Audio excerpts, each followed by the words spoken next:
all got our computers working, so we get to have this conversation. I wanted to have a conversation with you guys because y'all came into the industry about the same time, kind of middle of last year. So let you kind of say that here in a couple minutes about when, what got you in.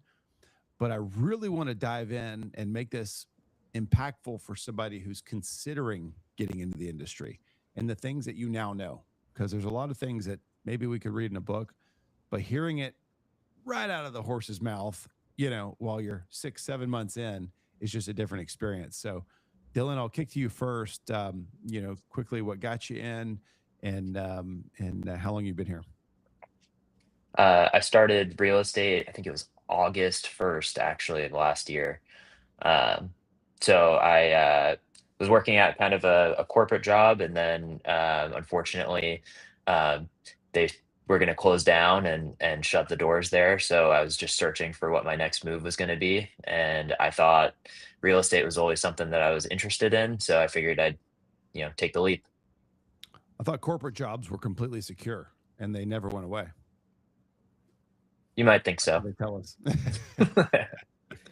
So, and that's interesting. And we'll push into that because it's interesting because like the opposite is true about this, right? At least what a lot of people think. But the reality is you have a lot more control now than you probably did then. Yeah, that's true. Marco.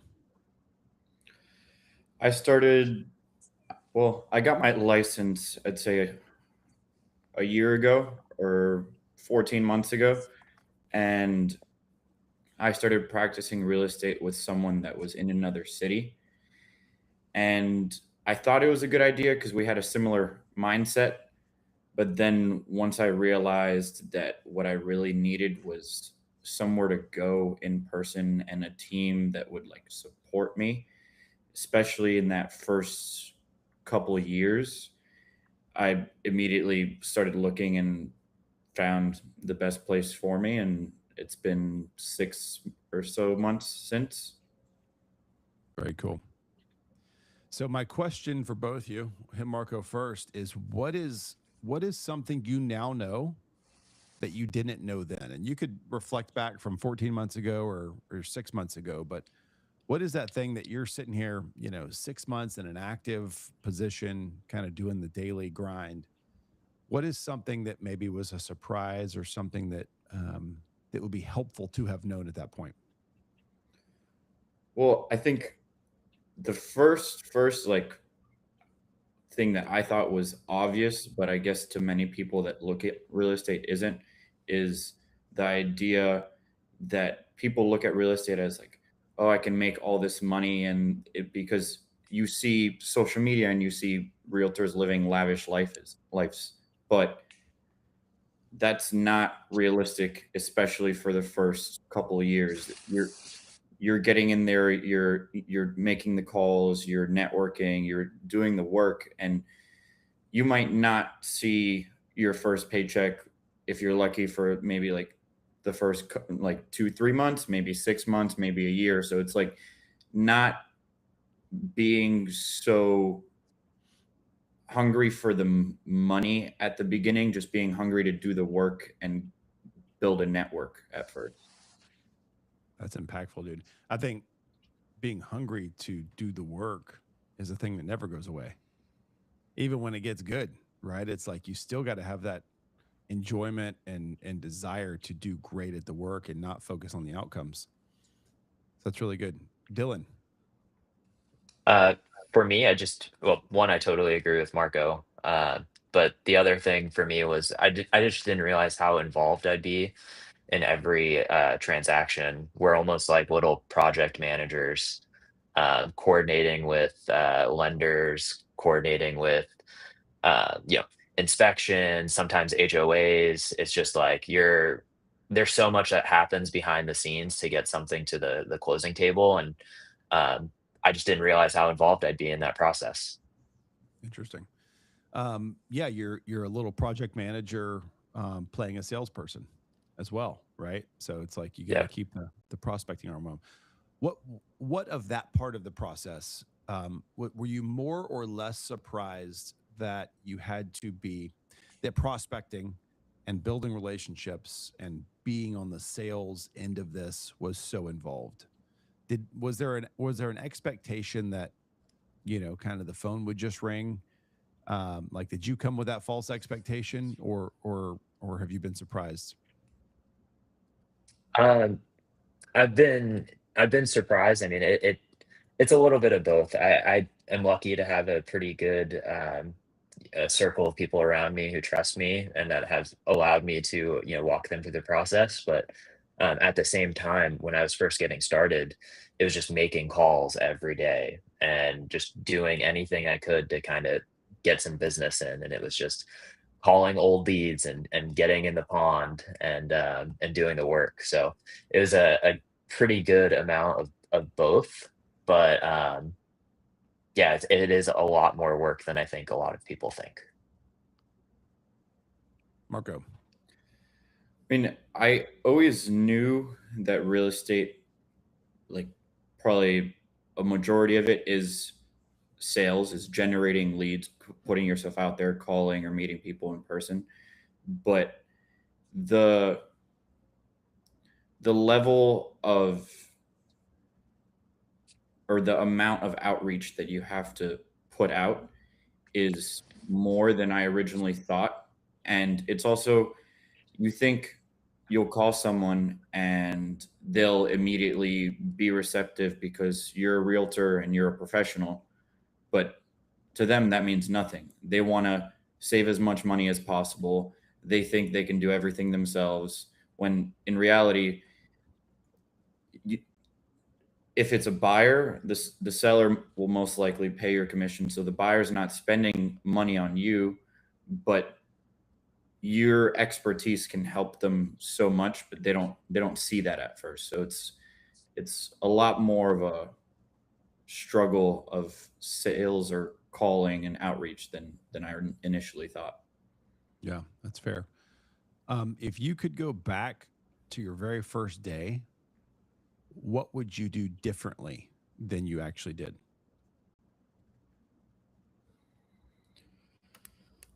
Um,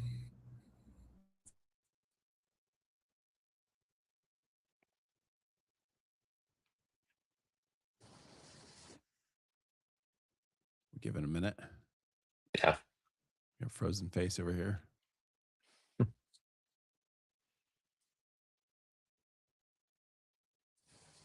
Dylan, I'll go the to thing you. that Oh, he's back. Start that over. You were frozen on me a little bit. Your face is still frozen.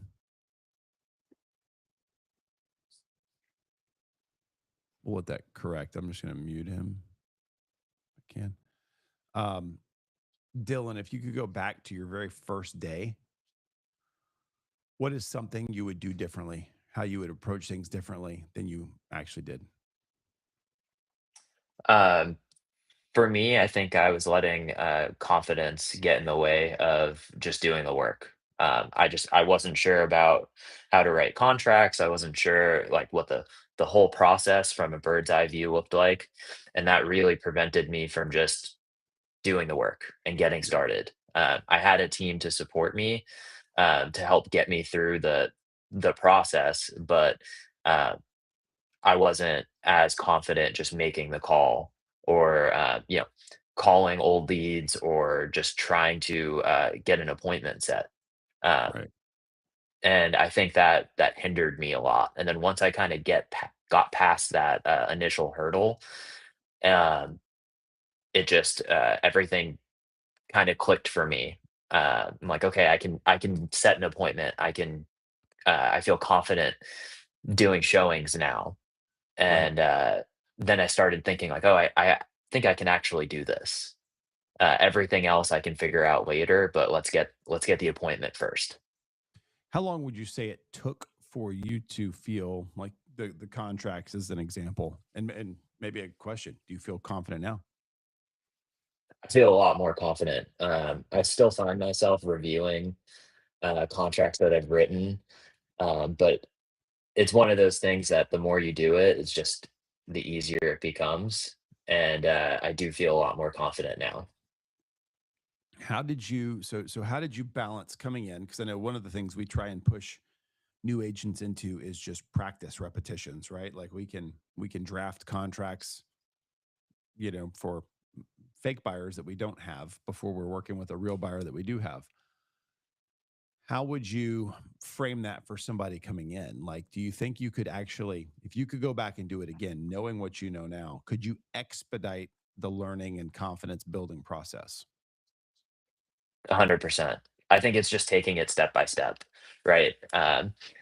You're no, especially if you're coming into this as a brand new agent, and you just don't really know um, the whole process and what it takes to actually get to the closing table. It's just focusing on it piece by piece.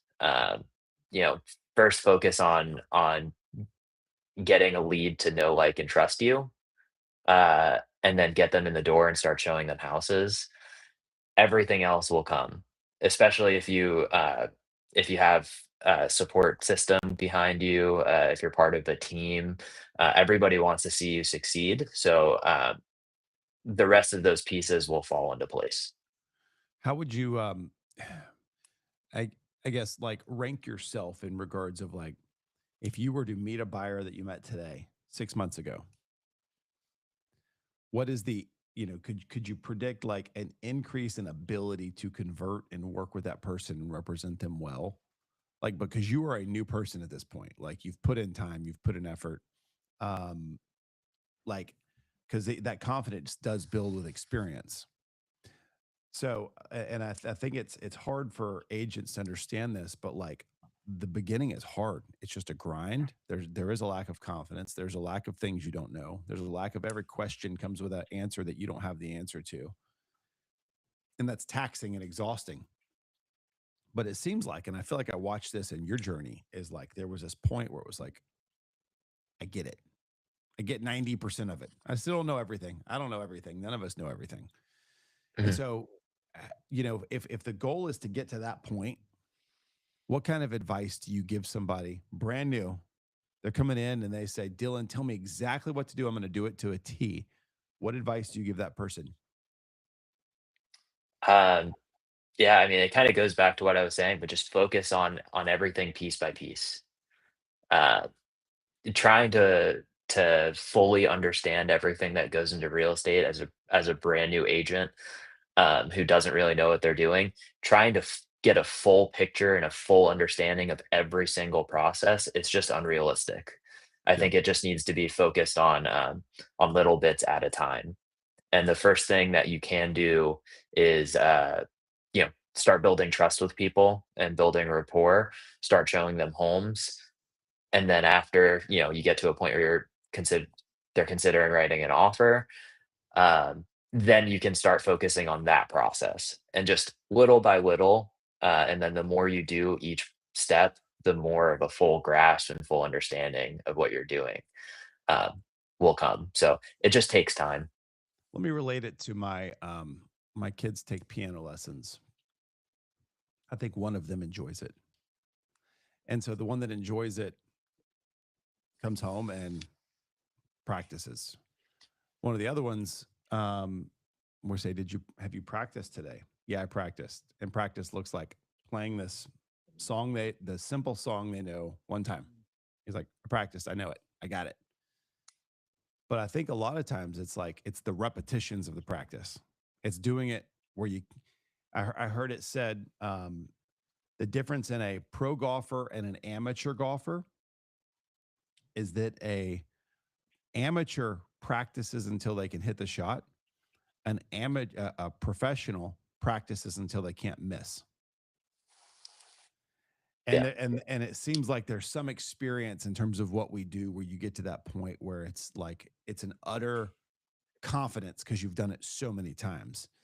And so like how would you say, man, go back to that time zero. If you knew that, how much faster would you have practiced writing offers? How much faster would you have, tried making more calls because more calls equal more conversations, more conversion opportunities, but just more experience in the trenches? Could you have ramped that experience up? I guess is my question. 100%. Yeah. I just wouldn't have let a lack of confidence get in the way. Yeah, that's good. All right. What was the hardest part of the first 6 months that nobody talks about? I think fully committing to something that is not guaranteed. You really have to like dive in to get the business rolling, and it's just it's not guaranteed. So it's just you might go weeks and weeks and weeks of having long days and a lot of hard work, and nothing comes of it right away. So I think managing that expectation where it's just it takes a while, uh, and I think new agents need to be prepared for that. That fires me up. That fires me up because you're talking about doing the work even when there's no results to show for it. And I think Yeah, that's the letdown of the average entrepreneur, the salesperson is like when you know the work that has to be done and you can listen to somebody like Dylan who's doing it now confidently, not 2 years later, not 3 years, 6 months later, and hear like just continue to do it, continue to beat that drum. Love that. yeah. I've heard you say a couple times that most agents quit right before something could happen for them, and I think Yeah. it's just not giving up. Well, I think a lot of people come in and they say, like, I've got 6 months of reserves and I'm willing to burn through it. But then they don't act like they're burning through their 6 months of reserves. You just think if there was if it was the if you were saying this is the only path for me and I'm going to make this work and I'm going to give it absolutely everything I got, not a good college effort, but like I'm going to give it what I got. Then you're here, you're showing up every day. It's a grind, it's like a job. You're having more conversations than you can possibly imagine. And sure enough, things will happen. Like Yeah, I think we can make it predictable, but we operate like it's just this, like it's luck. yeah, yeah. I think just showing up is more than half the battle. Especially being here in our office, even though I came in every day not really knowing what I was gonna do, I was meeting other agents that work here and learning from their experience. And, you know, I was lucky that everyone here has been very receptive to me asking questions. So you just kind of learn, uh, you start learning the business, showing Yeah, up, and keep putting in the work, and then eventually it pays off. that's good. Um, I will say, and you are one that shows up. I think that's a big deal. It's what I encourage. What would you say to anybody like if there's an office, if there's somebody you can go be with, go be in that office? Would that be your suggestion to a new agent? 100%, because you never know what opportunities are going to come of it. Uh, there's been multiple times where I've been offered opportunities that I would not have been offered if I was a solo agent starting this career from scratch. Being here, it's like, hey, I'm going to go do this showing. Do you want to come with me? Or Yeah. I'm writing this offer. Do you want to watch me do it? Or I have a listing and I need an open house done. It's like those opportunities uh, normally just wouldn't be handed to you if you weren't there. So if you're there in person, it really does make a huge difference. We've tried to figure out the mentoring, not mentoring, shadowing component for a long time.